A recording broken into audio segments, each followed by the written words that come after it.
Bonjour à tous. Nous continuons notre série Qu'est-ce à dire en langage jeunesse et nous voici à un moment qui existait jusqu'à dans les débuts de l'Église et qui petit à petit s'est effacé. Je parle du renvoi des catéchumènes. La partie principale de la liturgie de la parole, elle est constituée, on a entendu, par des lectures tirées de la Sainte Écriture dans une version qui est validée. Et maintenant, depuis le Concile Vatican II, on lit ces lectures dans le langage de tous les jours. Et donc, c'était les lectures des chants qui s'intercalent, l'homélie, la profession de foi, la prière universelle, la développe et la conclut. Dans les lectures que l'homélie explique, Dieu adresse donc la parole à son peuple et il découvre les mystères de la rédemption et du salut et il présente une nourriture spirituelle. Le Christ lui-même est donc là, présent par sa parole, au milieu des fidèles. Cette parole divine, on a vu, le peuple la fait sienne par les chants, il y adhère par la profession de foi, nourri par elle, il supplie avec la prière des peuples et le monde entier.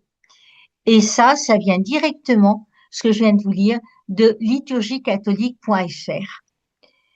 Et le problème, c'est qu'aujourd'hui, nous avons tendance à vouloir tout de suite et pour tout le monde. Et il est hors de notre portée d'imaginer qu'un jour, il n'y ait pas tout de suite pour tout le monde. Là, je vous ai présenté les catéchumènes réunis en assemblée à Chartres.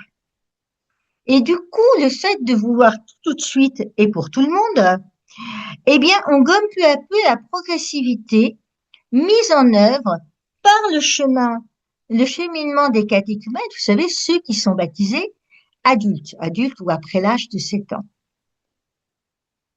Et donc, on avait, dans le temps des premiers temps de l'Église, la liturgie de la parole, en fait, on l'appelait la messe pour les catéchumènes. Et ceux-ci, ils étaient renvoyés avant l'Eucharistie. Et sachez que ce renvoi est prévu dans le rituel de l'initiation chrétienne des adultes. Mais il est rarement mis en œuvre dans nos célébrations eucharistiques. Mais on ne dit pas, oh scandale, on a renvoyé les catéchumènes. C'est de la pédagogie.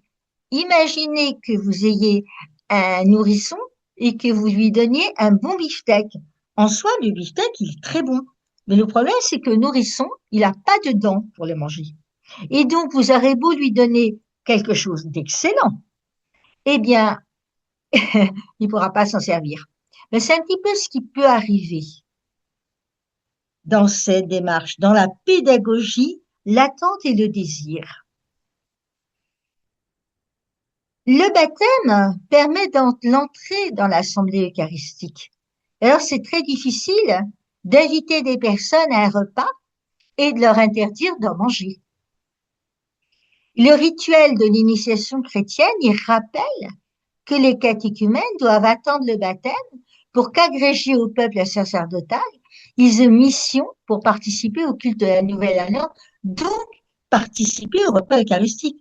Vous avouerez quand même que c'est extrêmement désagréable, et d'ailleurs le Seigneur lui-même l'a dit, de manger, de s'empiffrer ou de se régaler devant des gens qui n'ont pas accès au repas.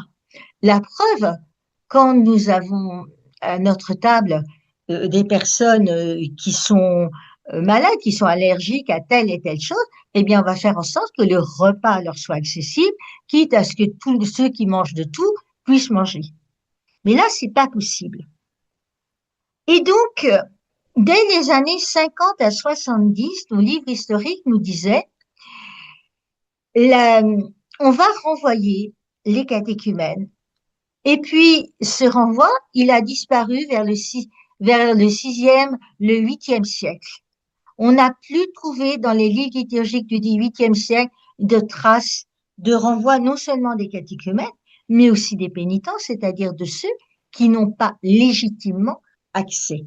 Vous comprenez bien que ça, il va falloir le comprendre d'une façon la plus positive possible.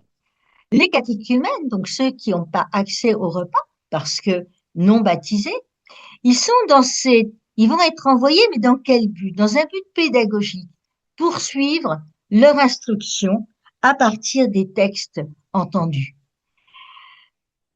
De la même façon, hein, on renvoyait les possédés et les pénitents qui n'étaient pas admis au mystère. Et on n'aurait pas du tout, hein, c'est ce que je vous disais, imaginez dans les premiers siècles que quelqu'un puisse être présent à la table du Seigneur sans y communier. C'est contradictoire avec le signe du partage et de la communion d'être là sans y prendre part. Il est donc naturel que les non-communiants, non baptisés ou sortis de la communion sortent avant l'Eucharistie proprement dite. Et on priait spécialement pour eux, et c'est le diacre qui leur donne congé lorsqu'il y a un diacre dans la messe. Donc un renvoi qui est loin de l'exclusion, qui n'est pas rejet, mais qui relève d'un sens averti de la pédagogie, de la thérapeutique, de l'attente. Il a le sens positif de cet envoi. Les catéchumènes n'étaient pas renvoyés, virés, exclus, mais envoyés pour suivre leur instruction à partir des textes. Vivons-le de cette façon. Qu'est-ce à dire en langage messe? Eh bien, on est en train de vous expliquer gentiment qu'il y a un super moment, vous voyez, comme ils sont malheureux, qui va attendre les excommuniés pendant qu'il y aura la célébration des mystères. Et ce moment-là qui les attend, ça sera le moment d'une instruction complémentaire qui leur sera dédiée et qui leur sera exclusive dans un simple but pédagogique de les accompagner pour pouvoir mieux avoir accès au mystère. Donc, c'est loin d'être discriminatoire. C'est préserver l'excellence des mystères, creuser l'attente, creuser la soif, creuser la faim et mettre en œuvre cette progressivité qui caractérise le catéchuménat. On va pas être en train de dire vous êtes un bébé ou un catéchumène, un pas encore communié, je te renvoie. Non, non, tu as ta place parmi nous. Tu as écouté la même parole que tout le monde. Tu as écouté, mais toi, tu vas avoir droit à un surplus de gâteries, un surplus d'éducation chrétienne.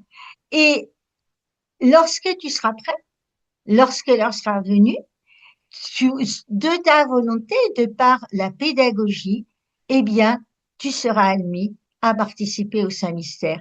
C'est absolument pas rédhibitoire, c'est jamais définitif, il n'y a rien de définitif avec le Seigneur.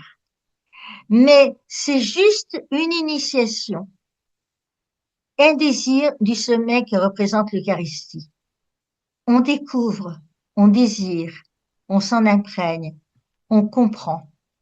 Et le rituel rappelle qu'on ouvrira progressivement la première partie de la célébration de la messe dominicale et on fait, si possible, le renvoi des catéchumènes après la liturgie de la parole. Et puis, eh bien, on peut rajouter une intention pour eux à la prière universelle. Ça, c'est ce que donne, c'est ce que nous dit le rituel. Donc, rien de discriminant, mais une occasion de continuer le cheminement. Les catéchumènes accueillis dans un autre lieu pour ça. Voilà ce que je voulais vous donner comme information aujourd'hui, comprendre que clairement, on dira, on n'est pas digne de l'Eucharistie. En langage messe, quand on demande aux non-communiés de sortir, c'est pour les gâter encore plus, leur donner plus de paroles à partager, plus de désirs à creuser, plus de grandeur, plus d'importance au sein de l'Église, puisqu'on va rajouter une intention de prière pour eux, plus de désir du Seigneur. Alors moi, je vous l'avoue, j'ai eu la chance des catéchumènes je ne dirais pas récent, mais il fait partie des peut-être premières générations de catéchumènes d'après le Concile et j'ai eu la grande chance d'être en méthode désir. On ne m'a, on m'a admis au baptême, alors que au moment de mon baptême, j'ai dit le baptême, oui, la première communion, pas tout de suite. Même si vous avez estimé que j'étais entièrement prête, il y a un engagement à prendre que je ne suis pas en état de prendre. Je suis en état de prendre l'engagement de baptême. Je suis en état de dire oui à l'Eucharistie dominicale. Mais aujourd'hui, c'est trop tôt. Et je suis très contente, je rends grâce à Dieu à tout instant du désir que j'ai eu de la communion. Désir du baptême, désir de communier, désir d'avancer pas à pas pour déguster à chaque instant du bonheur d'être là. De même pour les gens qui ne sont pas dans la communion de l'Église. Il faut savoir si votre désir de Dieu, si votre réponse à l'amour de Dieu, elle a ces conditions. Et nous, chrétiens, qui allons à la messe le dimanche, et nous, chrétiens, qui voulons suivre ces vidéos et qui voulons grandir en Dieu, si nous on se demandait, non pas que si à un moment, on n'a pas une chance infinie d'être admis à la table du Seigneur, un privilège qui n'est pas lié à nos mérites, qui n'est pas lié à notre état de vie, qui n'est pas lié à rien du tout, mais le privilège de la miséricorde totale de Dieu et de sa richesse du Seigneur qui va se donner à nous en Église et ensemble à toutes nos pauvretés. Les catéchumènes, c'est des jeunes pousses en état de désir et d'attente, comme d'une autre manière, un enfant qui n'a pas encore de dents pour mâcher ne va pas manger de viande. Juste ça que je voulais vous exprimer, et c'est important de dire, catéchumènes, allez continuer votre formation. Aujourd'hui, vous attendez le jour où ça sera là, vous y tiendrez. Voilà une forme de pédagogie. Merci beaucoup pour votre attention. Merci pour votre fidélité et je vous dis à très vite pour la prochaine vidéo où on va commencer déjà à très vite pour les non-catéchumènes ici. Pour la prochaine vidéo, qu'est-ce à dire en langage messe? Donc, quand en langage messe, on renvoie les catéchumènes, on leur dit, petit vénard, vous allez encore avoir de la bonne nourriture qui vous convient, la nourriture privilégiée des nourrissons, des assoiffés de Dieu qui vous attendent. Merci beaucoup.